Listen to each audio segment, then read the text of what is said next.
Estudo Bíblico O Evangelho de Jesus segundo Lucas, organizado por Lenira Teixeira. Referências bibliográficas: Bíblia de Estudo MacArthur, Bíblia de Estudo Pentecostal, Comentário Bíblico Moody. Introdução. O Evangelho de Lucas é o texto mais completo sobre a vida de Jesus e chegou até nós vindo dos tempos apostólicos, 60 a 63 depois de Cristo. Essa escrita teve como objetivo fazer uma descrição detalhada da vida do Salvador, desde seu nascimento até a sua ascensão, e faz parte de um conjunto de narrativas que inclui o livro de Atos, o qual conta as atividades missionárias da Igreja até o estabelecimento da comunidade cristã em Roma. Sobre o autor. Apesar de não ter o nome mencionado em suas páginas, as evidências disponíveis levam à conclusão de que Lucas, um médico gentio e companheiro de Paulo, foi o autor do terceiro evangelho. Pelas semelhanças do modo como foram escritos, esse evangelho e o livro de Atos possuem o mesmo autor. Os dois livros foram endereçados ao mesmo homem, Teófilo, Lucas 1:3, Atos 1, verso 1, cujo nome significa aquele que ama a Deus. A continuidade dos ensinamentos sobre a pessoa de Cristo, a ênfase predominante na obra do Espírito Santo, interesse profundo pelo ministério aos gentios e a descrição cuidadosa dos acontecimentos históricos dessa época apontam para uma unidade planejada. Através do livro de Atos, é possível obter informações de que Lucas era um gentio convertido, possivelmente da igreja de Antioquia, Atos 11, 25 e 26.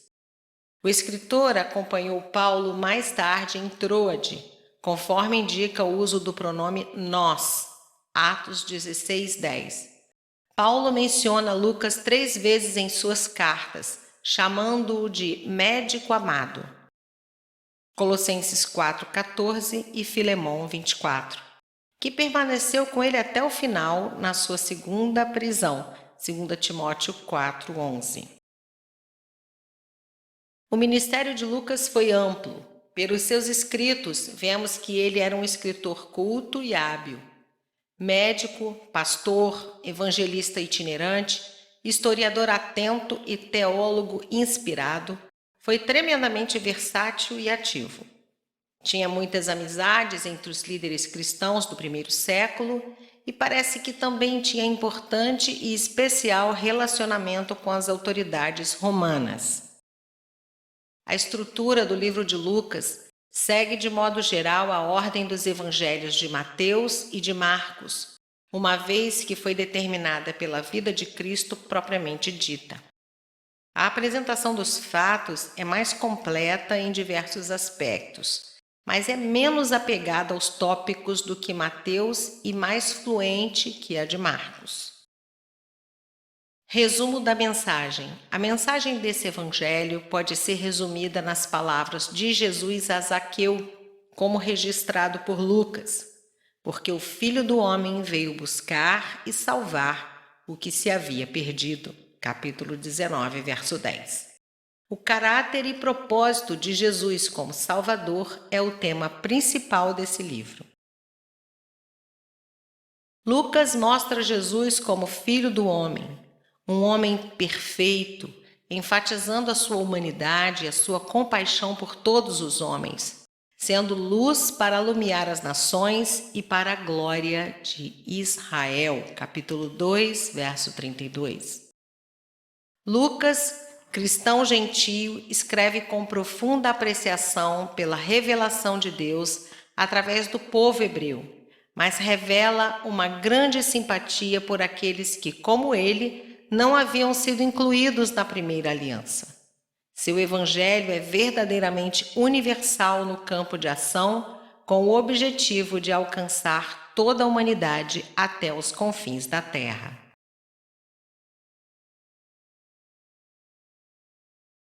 Lucas 1.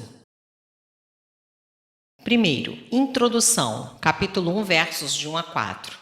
O Evangelho de Lucas é o único que conta qual foi o método utilizado pelo autor para fazer sua composição.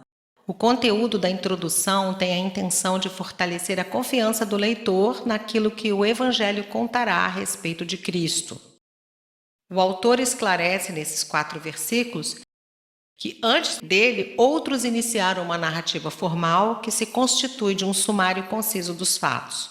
Fatos esses considerados como verdadeiros, aceitos como certos. Verso 1. Da mesma forma que Paulo, 1 Coríntios 11, 23 e 15, verso 3, Lucas faz uso desse verbo transmitiram, referindo-se à transmissão oral do conteúdo do Evangelho. Lucas mostra que o seu texto se baseia em narrativas já existentes e testemunhos de pessoas que conviveram com Jesus e que se tornaram ministros de sua palavra. Lucas estava escrevendo para confirmar o que Teófilo tinha aprendido através da palavra falada. Segundo, a anunciação do Salvador, capítulo 1, versos 5 a 2, verso 52. Os 2 primeiros capítulos do Evangelho preocupam-se com as circunstâncias do nascimento de Jesus e indicam claramente que a vinda do Salvador foi uma intervenção direta de Deus nos negócios humanos. A anunciação a Zacarias, capítulo 1, versos 5 a 25. Verso 5. Herodes, rei. Herodes o Grande, edomita pelo sangue e judeu de religião, era rei da Judéia desde 37 a.C. até 4 a.C. Era um governante capaz, mas cruel e corrupto. Turno de Abias. Havia 24 ordens ou divisões do sacerdócio com base nas famílias dos descendentes de Arão, das quais as famílias de Abias era uma. 1 Crônicas 24, verso 10. Verso 6. Vivendo irrepreensivelmente. A expressão não significa que eles nunca tivessem pecado, mas que eram pessoas piedosas e íntegras. Verso 7. E não tinham filho.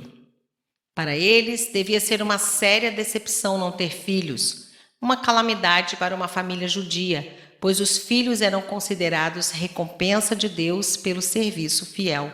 Salmo 127, versos 3 a 5. Verso 8. O sacerdócio. Cada membro da ordem tinha sua vez de servir no altar do templo durante um determinado período do ano. Verso 9. Por sorte. A oportunidade de ministrar no altar era determinada tirando-se a sorte e quase sempre acontecia só uma vez na vida. Esse foi o ponto alto da carreira de Zacarias. Verso 10. Toda a multidão do povo permanecia orando. Quando a fumaça do incenso subia do altar, o povo unia-se em oração silenciosa.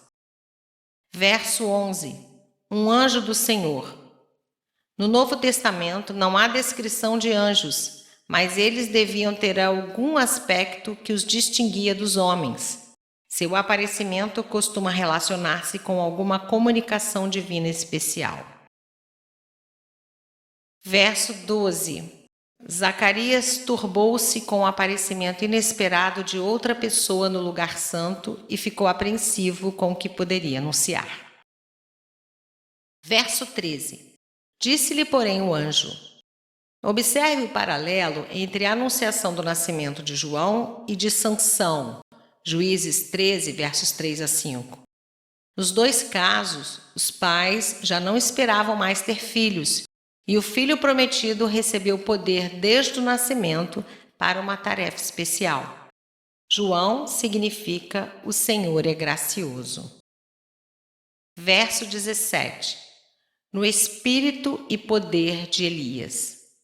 Elias foi o severo profeta do arrependimento que repreendeu Acabe, o idólatra rei de Israel. 1 Reis 21, versos 17 a 24. João convocou a nação, despertando-a e preparando-a para a vinda de Cristo.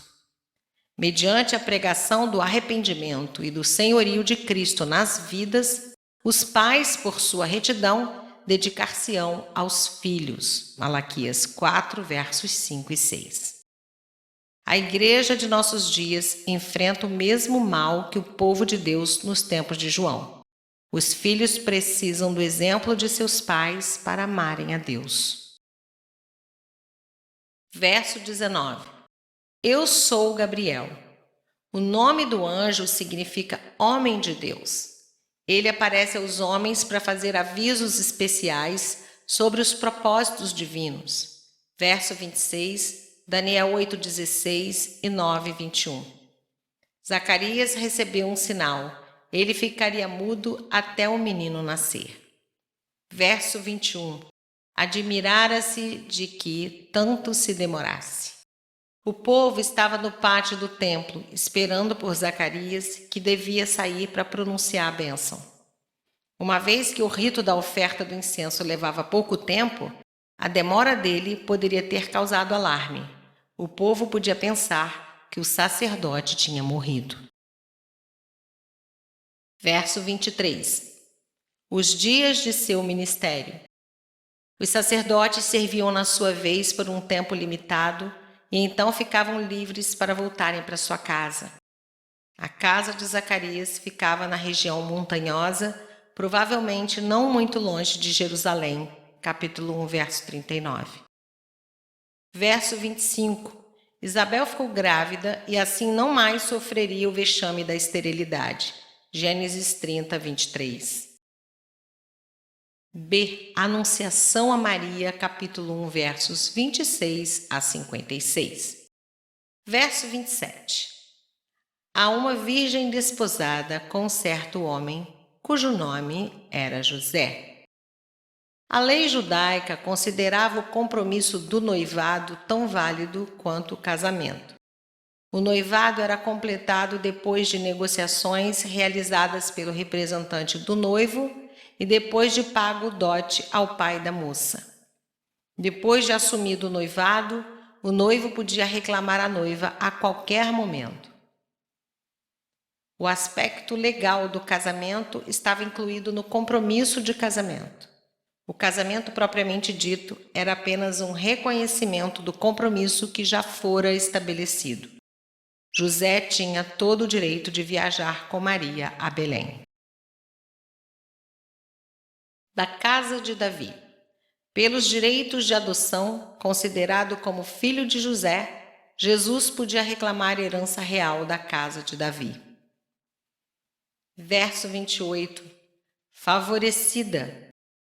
A palavra pode ser traduzida para cheia de graça, ou seja, Maria recebeu graça. Então refere-se a quem é o recipiente da graça e não a fonte dela. Verso 29. No que significaria esta saudação? Ser escolhida dentre todas as outras mulheres para receber uma bênção era perturbador. Maria não entendeu por que ela fora escolhida para esta honra. Verso 31. A quem chamarás pelo nome de Jesus? Jesus é a forma grega para o Josué hebreu, que significa Jeová é salvação. Compare a narrativa de Mateus da anunciação feita a José, Mateus 1, 21. Verso 32. O trono de Davi, seu pai. Os descendentes de Davi reinaram sobre Judá desde o Reino Unido até o exílio numa dinastia ininterrupta. O anjo predisse que Jesus completaria essa sucessão. Lucas aponta para o Messias como descendente de Davi. Segundo Samuel 7, versos 12 a 16, Salmo 89, verso 29. Verso 33. Reinará para sempre sobre a casa de Jacó. Esse reino será tanto temporal quanto espiritual, não terá fim, pois é o reino de Deus. Verso 34. Como será isto, pois não tenho relação com homem algum? A pergunta de Maria confirma a declaração de sua virgindade no versículo 27. José ainda não a tomara por mulher. Verso 35. Descerá sobre ti o Espírito Santo. Em contraste com as lendas pagãs da antiguidade relacionadas com reputada descendência de deuses e homens, não houve nenhuma intervenção física. O Espírito Santo, por meio de um ato criador no corpo de Maria, providenciou os meios físicos para a encarnação. Verso 36. Isabel, tua parenta. Se Maria e Isabel eram primas em primeiro grau, Jesus e João Batista eram em segundo grau. A hipótese mais aceita é que Lucas teria dado a genealogia de Maria, enquanto Mateus a de José. Maria seria, portanto, descendente direta de Davi por parte de seu pai, capítulo 3, versos 23 a 38. E Isabel era sua parenta por meio de sua mãe, que seria de ascendência araônica. Verso 38. Aqui está a serva do Senhor. A pronta aceitação de Maria demonstrou seu caráter devoto e obediente. Ela estava pronta para se arriscar a cair em desgraça e divórcio para cumprir a ordem de Deus. Verso 43. A mãe do meu Senhor. A saudação de Isabel mostra que ela estava pronta a reconhecer o filho de Maria como seu Senhor. Foi uma profunda expressão da confiança de Isabel de que o filho de Maria seria o Messias há tanto esperado. Verso 46. A minha alma engrandece ao Senhor. Os versículos de 46 a 56 são chamados o Magnificat, que tem origem na primeira palavra da tradução latina. Compare a oração de Ana, 1 Samuel 2, de 1 a 10. Essa passagem, como um todo, é uma recitação detalhada das promessas da aliança de Deus. Verso 47. Deus, meu Salvador. Maria não era sem pecado. Ela reconhecia sua necessidade de um Salvador. Verso 48. Serva. Doule. Literalmente escrava, do grego. Uma das qualidades de Maria que mais se destaca nesse trecho é de seu profundo senso de humildade. Verso 49. Porque me fez grandes coisas, melhor, fez grandes coisas em meu favor. Verso 51. No coração alimentam pensamentos soberbos. Pensamento, 1 Crônicas 29, 18, tem o significado de presunção ou as perspectivas jactanciosas de que se orgulhavam. O nascimento de João, capítulo 1, versos 57 a 80. Verso 59. Circuncidar o menino. Os meninos judeus eram circuncidados 8 dias após o nascimento, ocasião em que costumavam receber o seu nome. Verso 60. Chamado João. João, do hebreu Yohanan, que significa Deus é gracioso. Verso 61. Ninguém há na tua parentela que se chama por este nome. As crianças costumavam ter nomes de família. Neste caso, a escolha de um nome diferente significa a expectativa de algo especial para a criança. Verso 63. Pedindo ele uma tabuinha, escreveu. Tabuinhas recobertas de cera eram usadas nos tempos antigos para fazer anotações temporárias. Verso 65. Foram divulgadas estas coisas. Talvez Lucas soubesse dos fatos conversando com algumas das pessoas que moravam na região montanhosa. Verso 67, cheio do Espírito Santo. Esta expressão foi usada 8 vezes nos escritos de Lucas, incluindo 2 ocorrências anteriores neste mesmo capítulo. Capítulo 1, versos 15 e 41. Em todos os 8 exemplos, está relacionada como capacidade de falar e pregar. Subentende-se um controle especial e preparação efetuada pelo Espírito para se transmitir uma mensagem vinda de Deus. Profetizou. Essa palavra não se aplica exclusivamente à predição do futuro, mas pode se referir também à transmissão da mensagem de Deus aos homens que se relacione com o passado, o presente ou o futuro.